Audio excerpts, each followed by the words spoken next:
오늘도 천국 낚시터에 오신 여러분들을 진심으로 환영합니다. 백원현입니다. 오늘은 하나님을 아십니까? 라는 제목으로 한번 살펴보고자 합니다. 요한복음 10장 15절 아버지께서 나를 알듯이 나도 아버지를 아노니 나는 양들을 위해 내 생명을 내놓느니라.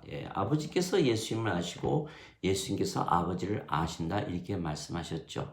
그런데 과연 인간들이 하나님을 알 수 있을까요? 하나님은 누구십니까?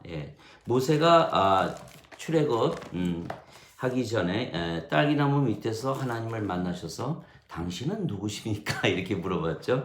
출애굽기 3장 14절 하나님께서 모세에게 이르시되 나는 곧 스스로 있는 자니라 하시고 또 이르시되 너는 이스라엘 자손에게 이같이 말하기를 스스로 계신 이께서 나를 너에게 보내셨느니라 하라. 하나님께서 또 모세에게 이르시되 너는 이스라엘 자손에게 이같이 말하기를 주 너의 조상들의 하나님 곧 아브라함의 하나님 이삭의 하나님 야곱의 하나님이 나를 너에게 보내셨느니라 하라. 이것은 영원토록 나의 이름이요 이것은 모든 세대에 이르는 나의 기념물이니라. 이렇게 말씀하셨죠. 즉 I am who I am. 나는 나다. 이렇게 말씀하신 거죠. 그리고 뭐 알 수가 있습니까? 하나님을 알 수 있는 방법은 하나님과 하나 되는 수밖에 없는 거죠. 뭐라 그럽니까? 호렙이 심정은 과부가 안다. 또 열 길 물속은 알아도 한 길 사람 속은 모른다 이렇게 말하지 않습니까? 그 사람 안에 들어가기 전에는 우리가 도저히 그 사람이 누군지 알 수가 없죠. 그러니까 아버지와 하나 되고 아버지 안에 들어가기 전에는 알 수가 없는 거예요. 여기서 자세히 보면 하나님은 아브람과 이삭과 야곱의 하나님이요 이렇게 말씀하셨죠. 또 예수님도 그렇게 말씀하셨어요. 하나님은 아브람과 이삭과 야곱의 하나님이요 죽은 자의 하나님이 아니시고 산 자의 하나님이시라. 죽은 자와 산 자. 죽은 자는 뭐냐? 하나님의 생명이 없는 자들을 죽은 자라 그러죠. 또 산 자는 하나님의 생명이 있는 자를 산 자라고 그러는 거예요. 그러니까 세상에는 죽은 자들이 있고 산 자들이 있다. 이런 말씀이죠. 아브람과 이삭과 야곱은 그 옛날에 죽었어도 아직 살아있다. 이렇게 말씀하신 거예요. 왜? 그들의 생명은 하나님의 생명, 하나님의 영, 성령님이시라는 거죠. 누가복음 9장 59절 60절 예수님의 제자 중에 한 분이 아버지가 돌아가셔서 장사 좀 지내고 오겠습니다. 그러니까 예수께서 뭐라 하셨습니까? 죽은 자의 장사는 죽은 자에 맡겨두고 너는 하나님 왕국을 전파하라. 이미 죽은 자들이기 때문에 거기에 신경 쓸 거 없다. 그러나 너희는 죽은 자들에게 생명을 줘서 살리는 일에 동참해라. 그래 그들을 하나님 왕국에 보내지 않겠느냐. 어느 게 더 급하냐. 그렇죠. 죽은 자들 장사 열심히 지내봐야 무슨 의미가 있습니까? 죽은 자들 살려내는 게 더 의미가 있죠. 그래서 요한복음 5장 21절 아버지께서 죽은 자들을 살려내시는 것 같이 아들도 자기가 원하는 자를 살려내느니라. 살려내는 것이 중요하다. 산자로 만드는 것이 중요하다. 요한복음 5장 24절 진실로 진실로 내가 너에게 이르노니 내 말을 듣고 나를 보내신 분을 믿는 자들에게는 영원한 생명이 있고 또한 정죄에 이르지 아니하나니 사망에서 생명으로 옮겼느니라. 여기서 볼 수 있는 것은 영원한 생명이 생명이다.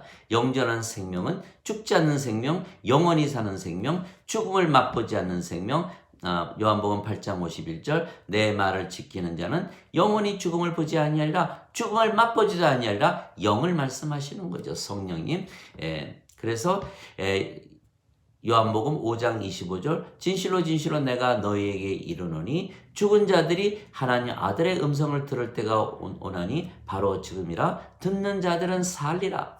즉 하나님 아들의 음성, 즉 생명을 주는 하나님의 말씀을 듣고 다 살아난다는 거예요. 그래서 죽은 자들이 하나님을 알 수가 없지요. 왜?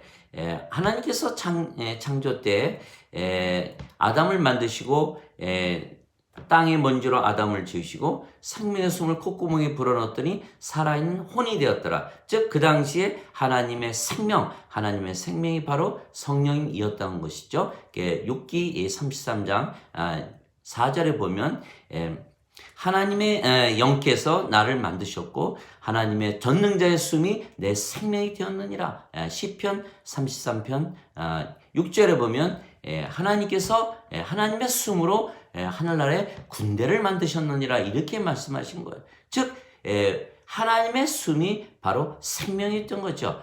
시편 105편에 보면 하나님께서 얼굴을 돌리심에 그들이 다 망하게 되었고 하나님께서 숨을 거두가심에 그들이 다 죽었느니라 이렇게 말씀하셨다는 거예요. 즉 하나님의 호흡은 바로 성령임을 말씀하신 거예요. 요한복음 20장 22절에 하나님께서 부활하시고 나서 제자들에게 나타나셔서 숨을 불어넣으시며 성령을 받으라 이렇게 말씀하셨고, 그러니까 호흡을 받는 순간 우리가 성령으로 다시 태어나는 거죠. 근데 사탄이 뱀을 가장해서 선악과를 따먹게 한 거예요. 하나님께서 선악과를 따먹으면 정령 죽으리라. 성령님이 죽을 수는 없고 성령님이 떠나게 되신다는 얘기죠. 그래서 성령님이 떠나지 않았으니까 선악과를 따먹었기 때문에 그러니까 덩그러니 육체만 남은 거예요. 그러니까 이들이 제일 먼저 한 것이 바위에 딱 숨었죠. 왜? 하나님을 두려워하기 시작한 거예요. 또 나뭇잎으로 옷을 해입기 시작한 거죠. 두려워한다는 건 벌써 그 전에 창세기 때는 하나님의 영, 성령님께서 그들의 생명이었기 때문에 아버지와 하나였던 거예요. 두려움이 있을 수가 없었던 거죠. 그러나 성령을 잃어버리자마자 육체만 남으니까 하나님과 바로 원수가 되어버리는 거예요. 로마서 8장 7절 육신적인 생각은 하나님 법에 복종하지 않을 뿐 아니라 그리할 수도 없으므로 하나님과 원수가 되느니라. 하나님과 원수가 되니까 딱 바위에 딱 숨었죠. 두려운 마음이 딱 생기는 거 아닙니까? 요한일서 4장 18절 온전한 사랑은 두려움이 없나니 온전한 사랑은 두려움을 몰아내기 때문이라. 두려움에는 고통이 따르니라. 두려워하는 자마다 사랑 안에서 온전하여지지 아니하였느니라. 하나님이 사랑이신데 하나님 성령님을 잃어버리자마자 두려움이 찾아오서 바위에 딱 숨었던 거예요. 나뭇잎으로 옷을 해입었다 육체를 인식하기 시작했다는 거예요. 그전에는 영이 생명이었기 때문에 육체는 하나님의 생명이 아니죠. 그러니까 하나님의 생명인 영을 생각하기 때문에 육체로 모든 것을 바라보지 않았다는 거예요. 하나님의 생명 영을 잃어버리자마자 육체를 통해서 모든 것을 바라보기 시작한 거예요. 그래서 하나님을 알지 못하기 시작한 거죠. 왜? 하나님은 영이시니까. 요한복음 4장 24절 하나님은 영이시니 경배하는 자들이 영과 진리로 경배할지니라. 즉 하나님은 영이시죠. 그래서 육체만 남은 아담과 하와가 육체가 생명이니까 이제는 할 수가 없죠. 육체를 위해서 살아야 되고 육체가 원하는 대로 살아야 되고 육체가 시키는 대로 살아야 되고 육체가 인도하는 대로 살고 육체가 주인이고 육체가 주님이고 예수님을 믿지 말지도 육체가 결정하고 예수님을 믿는 것이 불리하면 육체를 위해서 불리하면 예수님을 부인할 수 있는 거예요. 대표적인 예가 베드로가 닭이 울기 전 3번 예수님을 저주하고 부인했으며 가룟 유다가 은전 30년에 예수님을 팔아먹었지만 결국 자결하고 만 것이죠. 왜 자결했습니까? 생명이 육체에 있다고 믿었으니까 그렇게 된 거예요. 그러니까 생명이 육체에 있다고 믿는 것 자체가 아주 잘못된 생각이죠. 생명은 하나님 보시기에 생명이지 생명이다. 하나님의 생명은 성령이지 육체가 아니에요. 그래서 우리가 야고보서 2장 26절에 영이 없는 몸은 죽었듯이 행함이 없는 믿음은 죽은 것이라. 영이 없는 몸은 죽은 거예요. 하나님 보시기에 죽어있는 거 생명이 아니잖아요. 그래 이 세상에 있는 사람들은 성령이 가지고 태어나시는 분이 있습니까? 다 몸만 가지고 태어나니까 하나님 보시기엔 다 죽은 자들이에요. 그래서 예수님께서 이 세상에 오셔서 생명을 주러 오신 거예요.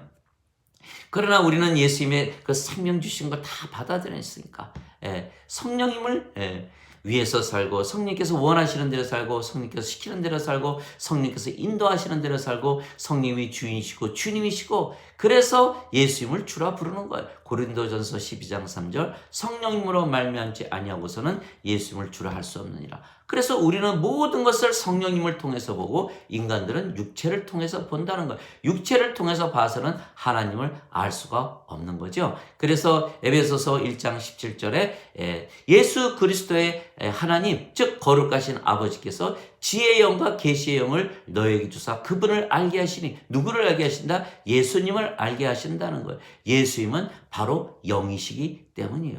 예수님을 알아야 하나님을 아는 거죠. 여기까지가 1부이고 2부에서 또 뵙겠습니다.